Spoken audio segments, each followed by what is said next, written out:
जिसका कोई सोल्यूशन आपको ना मिल रहा हो तो टाइम गेन करें, हिम्मत ना हारें, क्विट ना करें, थोड़ा वक्त हासिल करें, कोशिश करते रहें, कोई ना कोई रास्ता आपको जरूर मिल जाएगा। दोस्तों, तीसरी कहानी यह है कि एक बूढ़ा आदमी और उसका बेटा सफर कर रहे थे। चलते चलते उन्हें रात हो गई। खेतों के दरमियान उन्हें एक छोटा सा घर नजर आया। वो दोनों इस तरफ चल पड़े इस उम्मीद से कि हो सकता है रात गुजारने की कोई जगह मिल जाए। खेत बिल्कुल वीरान पड़े थे।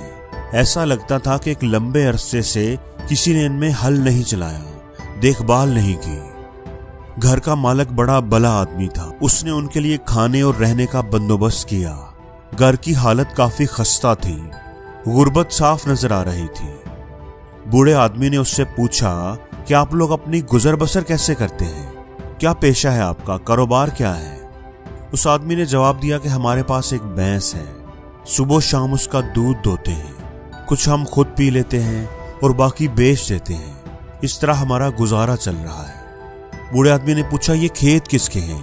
उस आदमी ने कहा कि ये खेत हमारे ही है। बूढ़ा आदमी ये सुनकर बड़ा हैरान हुआ, लेकिन खामोश रहा। वो समझ गया कि भैंस ने ही उनको सुस्त और काहिल बना दिया है। रात को जब सब सो गए तो आधी रात को उसने अपने बेटे को उठाया, उस आदमी की भैंस खोली और उसे लेकर चुपके से उसके घर से निकल गया। एक पहाड़ पर चढ़कर बूढ़े आदमी ने भैंस को वहां से गिरा दिया और खुद अपनी मंजिल की तरफ चल पड़े। कई सालों के बाद बूढ़े आदमी का बेटा, जो अब जवान हो चुका था, उसका वहां से दोबारा गुजर हुआ। उसके दिल में यह अफसोस था कि हम लोगों ने उनकी भैंस करा दी। वो पहले ही गरीब थे, पता नहीं अब कैसे गुजारा करते होंगे। जब वो वहां पर पहुंचा तो उसने देखा कि उस जगह पर एक बड़ा सा बाग है जिसमें तरह तरह के फल लगे हुए हैं और खेतों में फसलें उगी हुई हैं और साथ ही एक बड़ा खूबसूरत घर बना हुआ है। वो लड़का जाकर के उस घर के मालिक से मिला तो वो वही आदमी था जिसने उन्हें रात बसर करने की जगह दी थी।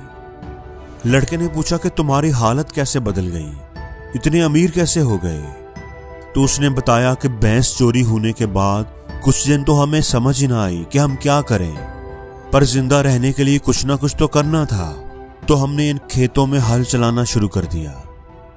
घर का सामान बेचकर कुछ बीज खरीदे और खेतों में बो दिए। उनकी देखभाल की तो फसल अच्छी हो गई। फसल बेचकर पैसा मिला तो उससे अपना सारा कर्जा भी चुका दिया और हम खुशहाल भी हो गए।